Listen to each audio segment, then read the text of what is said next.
Το λοιπόν παιδιά, ξέρω ότι όλοι σας θα θέλετε να δείτε τα σχέδια αυτού του σπιτιού που σας προανέφερα. Καλά, προς το παρόν είμαστε στην Αθήνα και θα είμαστε στην Αθήνα για λίγο καιρό.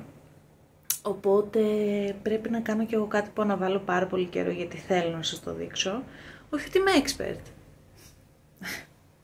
Όχι ότι είμαι expert. Απλά ρώτησα μερικούς ανθρώπους, διάβασα 5 πράγματα και κάπως έτσι έχω βγάλει κάποια συμπεράσματα στο τι χρειάζεται να κάνεις για να φτιάξεις τις χαλασμένες σιδερένιες σου καρέκλες εξωτερικού χώρου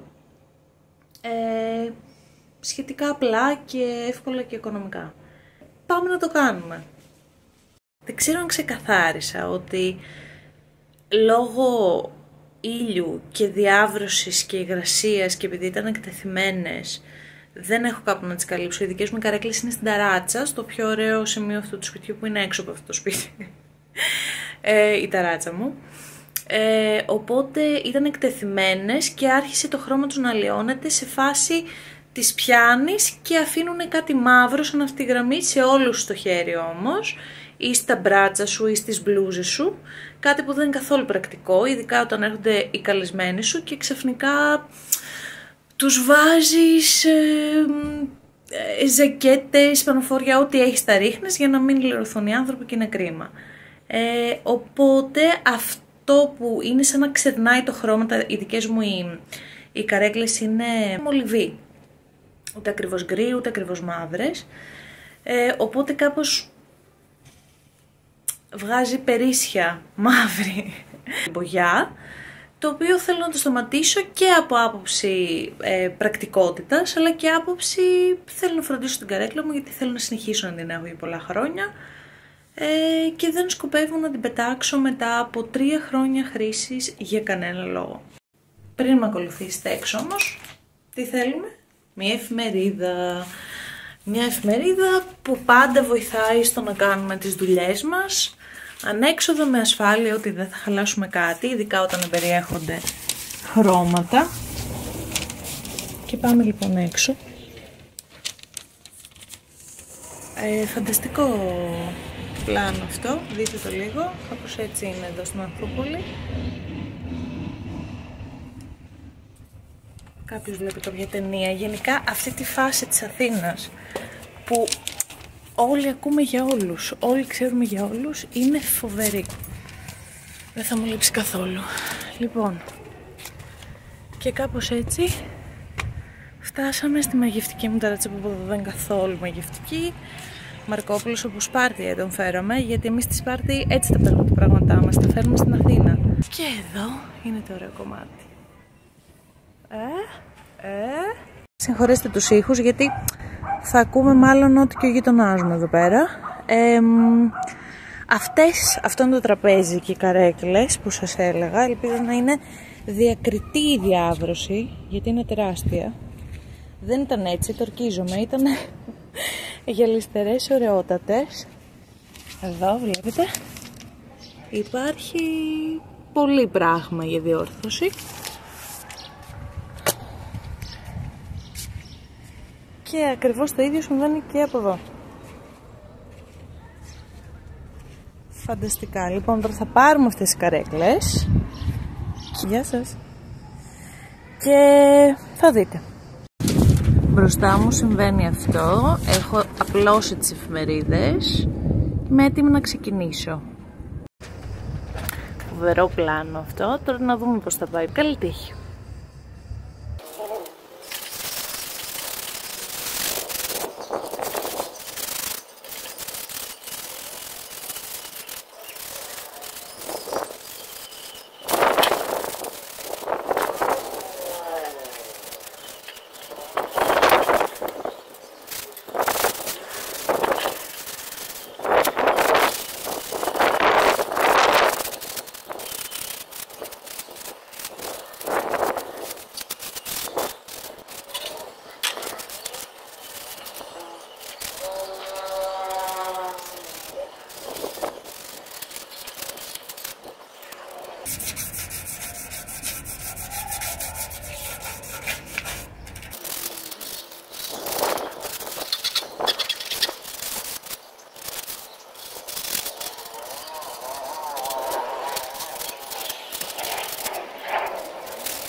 Λάθος το outfit από τη δουλειά. Δεν με βλέπετε, είναι πολύ κακό πλάνο αυτό. Αυτό είναι αναπόφευκτο. Όποιος βγάλει βίντεο και τα χέρια του είναι πεντακάθαρα και δεν έχει πάθει τίποτα, εδώ βλέπετε, δεν ξέρω αν φαίνεται, αλλά υπάρχουν διάφορες σκιές πάνω στα μαύρα ρούχα της δουλειάς μου, που επέλεξα σήμερα να φορέσω για εργατική στολή, γιατί όχι, είναι μαύρα, οπότε και να λερώσουν δεν θα γίνει και κάτι. Και κάπως έτσι προχωράμε στο επόμενο στάδιο, που είναι το να τις σκουπίσουμε και να τις ασταρώσουμε. Πάμε, έχω κουραστεί ήδη.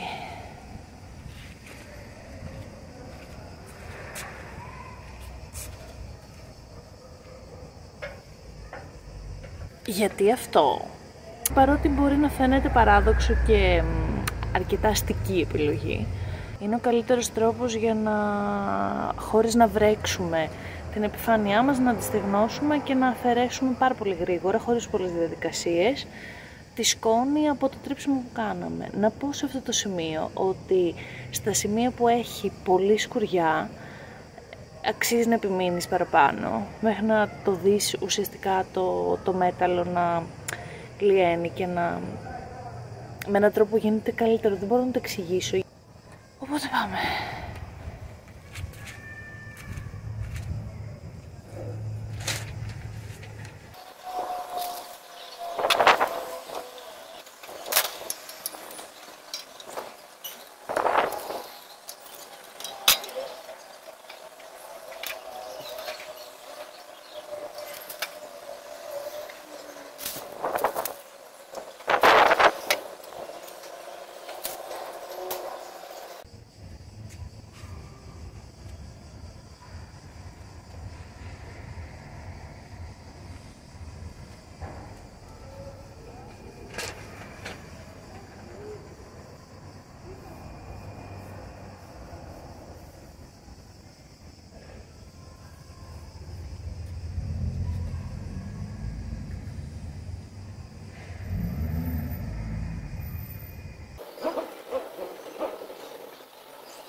Μας νύχτωσε και έχω κάνει μόνο αυτή. Οπότε σας απαλλάσσω από αυτή την πολύ κακή εικόνα και τα λέμε αύριο με άλλο outfit και θα τις αυτό είναι το αστάρι, θα τις δούμε με ένα ωραίο το μολυβί πρώτο χέρι. Πάω να συνεχίσω μέχρι να πιάσει βράδυ.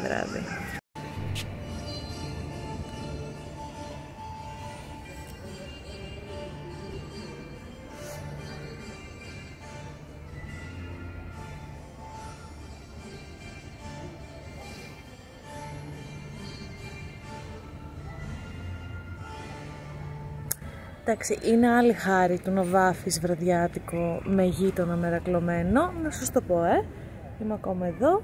Καλησπέρα. Με άλλα ρούχα. Εμφανώς πιο καταβεβλημένη σήμερα. Δεύτερη μέρα που είμαστε στην ταράτσα. Και θέλω να κάνω ένα recap, κάτι που δεν έκανα χθες. Ξέχασα χθες να σας πω βασικά πράγματα. Συγχωρέστε με, έτσι είναι οι live εκπομπές. Αρχικά θέλω να ξέρετε ότι αυτή η διαδικασία είναι αρκετά ανέξοδη και χρειάζονται μόνο 3 πράγματα που μπορεί, αν έχετε μπαμπάδες, συντρόφους ή οτιδήποτε, αδέρφια, ή αν εσείς ασχολείστε ίδια με βαψίματα, πιθανότατα τα έχετε ήδη σπίτι σας. Χρειάζεστε ένα πολύ μικρό λεπτό πινελάκι, το οποίο πηγαίνει παντού, ή ένα ρολό αν αυτό θέλετε, νεύτη, αστάρι για τη σκουριά, για μεταλλικά, Και θέλετε και το χρώμα που θα βάψετε τις καρέκλες, το χρώμα της επιλογής σας. Εγώ τις περνάω στο ίδιο χρώμα, γιατί θέλω να τις συντηρήσω. Εσείς μπορεί να θέλετε να τις αλλάξετε χρώμα. Σε κάθε περίπτωση χρειάζονται μόνο αυτά τα 4 πραγματάκια. Και ένα γυαλόχαρτο μαλακό για να ξύσετε τις επιφάνειες και να τις καθαρίσετε, όπως είδατε ότι έκανα χθες. Γιατί ερχόμαστε τέτοια ώρα που δει ο ήλιος και γενικώς δεν έχει πάρα πολύ ζέστη την ταράτσα? Γιατί είναι καλοκαιράκι και κάπως αν βάψουμε με τη ζέστη, ντάλα, ήλιο και τα σχετικά, το χρώμα θα σκάσει. Γι' αυτό και έχουμε χωρίσει τη διαδικασία σε 2 με 3 μέρες. Δηλαδή την πρώτη μέρα κάνουμε το τρίψιμο και το αστάρωμα, περιμένουμε να στεγνώσει, θέλει τουλάχιστον 5 με 6 ώρες. Και την επόμενη μέρα, αφού έχει κάτσει αυτό, έχει στεγνώσει και είναι μια χαρά, περνάμε το δεύτερο χέρι, ώστε να το αφήνουμε πάλι να στεγνώσει, και αν δούμε ότι χρειάζεται, περνάμε και ένα τρίτο. Δεν τα κάνουμε όλα μαζί, γιατί θα σκάσει το χρώμα, θα κάνει φουσκαλίτσες, σίγουρα το έχετε δει. Και θα πρέπει να τη στρίψουμε και να το κάνουμε πάλι από την αρχή, που είναι χαμένος κόπος. Δεν είμαι μάστορας, παρότι ο φίλος μου ο Μάκης με αποκαλεί μαστοράκι, γιατί τον έχω βοηθήσει να βάψουμε ένα ολόκληρο μαγαζί του. Μάκη, αν το βλέπεις αυτό, θέλω να αφήσεις σχόλιο από κάτω, οπωσδήποτε, για να επιβεβαιώσεις. Αλλά αυτό είναι κάτι που ξέρω. Αν ξέρω κάτι λάθος, ας με διορθώσει ο μπαμπάς μου. Μπαμπά, αν το βλέπεις αυτό, σχολίασε και πες στα παιδιά τι πραγματικά ισχύει. Αλλά νομίζω ότι θα συμφωνήσει μαζί μου στο ότι με ένα λεπτό γυαλόχαρτο αστάρωμα, για να αποφύγουμε για πολλά χρόνια τη σκουριά, και εκεί που τρίβεται με το γυαλόχαρτο πρέπει να επιμείνετε στα σημεία που έχει σκουριά ή που έχει σκάσει, για να εξομαλυνθεί κάπως το μέταλλο. Δεν ξέρω αν βγάζει νόημα. Με ένα πινελάκι λοιπόν λεπτό, για να πηγαίνει παντού στις γωνίες και στις εσοχές. Περνάμε το αστάρι, την επόμενη μέρα περνάμε το χρώμα μας, και αν δούμε ότι χρειάζεται και άλλο χρώμα, κυρίως σε περίπτωση που αλλάζουμε το χρώμα στις καρέκλες και μάλλον τις πηγαίνουμε από κάτι σκούρο σε κάτι πολύ ανοιχτό, τις ξαναπερνάμε άλλο ένα χέρι και είμαστε έτοιμοι. Τώρα, αν με ρωτήσετε τη γνώμη μου, θεωρώ ότι αν πάρετε με χαρτοτενία και καλύψετε γύρω-γύρω τα ξύλα ή αυτό που δεν θέλετε να βαφτεί, γιατί θέλετε να βάψετε το μέταλλο, δεν θέλετε να βάψετε το κάθισμα, όπως πιθανότητα θα κάνω εγώ, είναι αρκετά έξυπνο, είναι μια καλή πρακτική, όμως που χρειάζεται χρόνο για να κάνετε αυτά τα κοψίματα. Εγώ δεν την έκανα και δεν θα την κάνω, γιατί είμαι παιδί του πατέρα μου και πάω με ελεύθερο χέρι, γι' αυτό παίρνω και το μικρό πινελάκι και όχι το ρολό, το οποίο είναι για μεγαλύτερη επιφάνειση ή για πιο γρήγορη δουλειά. Και πάμε να δούμε τι κάναμε χθες. Τώρα που τις βλέπετε από μακριά φαίνονται οριακά ok. Αυτό είναι με το ασταράκι μας, περασμένες σε ένα χέρι, αυτό που κάνουμε χθες, όπου θέλω να σας πω ότι εγώ συνέχισα να τις ασταρώνω όλο το βράδυ με φακό. Σωστός εργάτης. Ευτυχώς ο γειτονάς μου φρόντισε για τη μουσική υπόκρουση και κάπως έγινε πολύ σωστά η εργατική δουλειά αυτή. Από έξω τις έχω κάνει, δεν τις έκανα από μέσα γιατί δεν προλάβαινα και δεν έβλεπα, όμως θα δείτε ότι έχω κάποια σημεία όπως αυτό εδώ πέρα που δεν έχει γίνει η δουλίτσα. Επίσης σας είπα ότι έχω βάψει τις καρέκλες, το βλέπετε. Εσείς αυτό καλύψτε το με χαρτοτενία αν θέλετε να το αποφύγετε. Εγώ επειδή μάλλον θα το βάψω όλο το γύρω γύρω με το γκρι, δεν το έκανα. Καλή μας τύχη, πρέπει να ξαναστρώσω τις εφημερίδες και να ξεκινήσω να βάφω. Ωστόσο να πω σε αυτό το σημείο ότι το αστάρι από μέσα θα το περάσω αφού βάψω τις καρέκλες.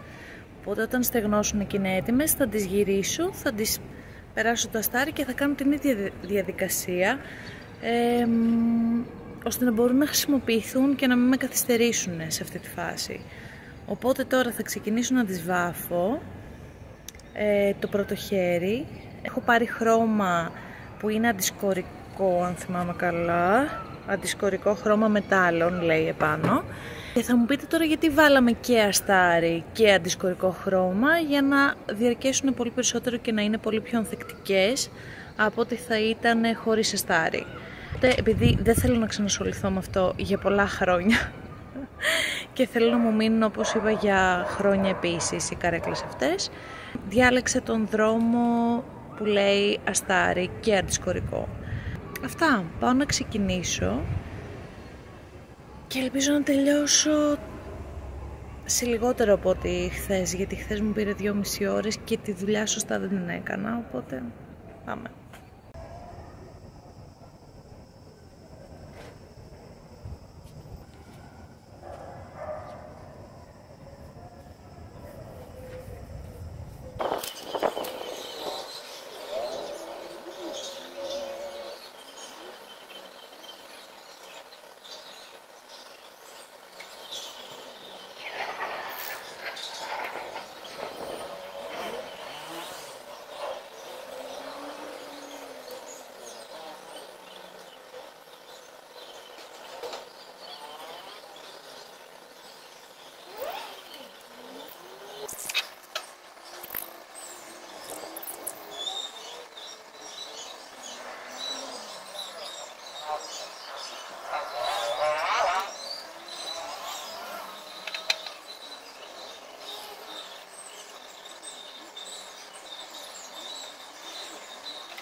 Παιδιά, το ξέρω ότι μοιάζομαι σούπερ ήρωα αυτή τη στιγμή με αυτό το πλάνο και μπορεί και να είμαι.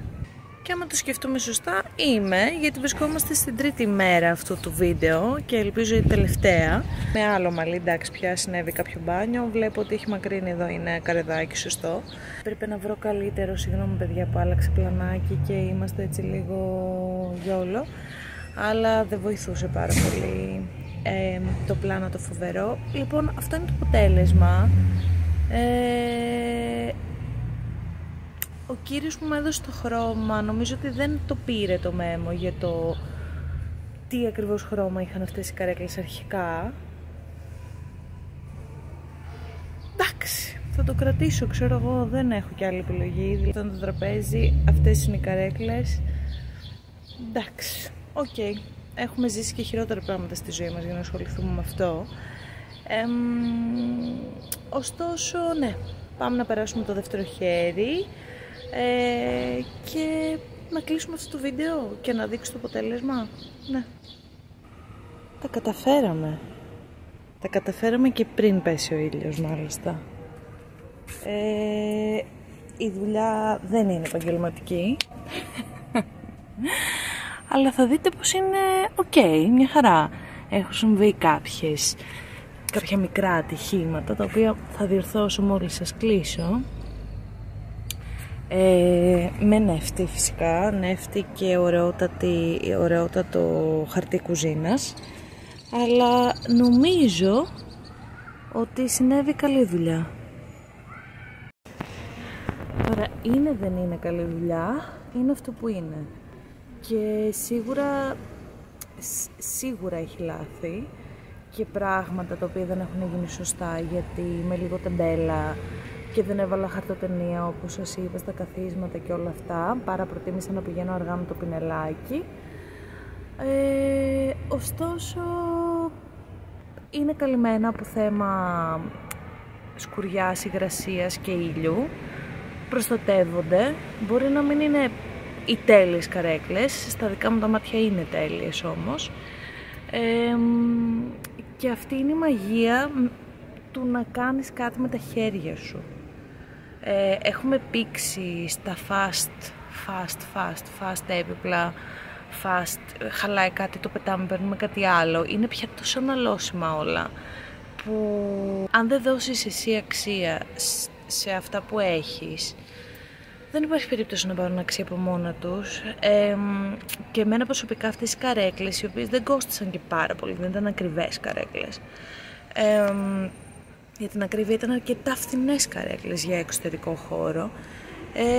Τώρα που τις έχω βάψει και έχω δώσει στον υδρότα μου κυριολεκτικά και το χρόνο μου για 3 συναπτές μέρες, τις βλέπω λες και είναι λες και έχουν βγει, τι να σας πω, από βιβλίο, ξέρω εγώ, σύγχρονο design για τον 20ο αιώνα. Δηλαδή, τις βλέπω με άλλο μάτι και σίγουρα δεν θα τις πετάξω, σίγουρα θα θέλω.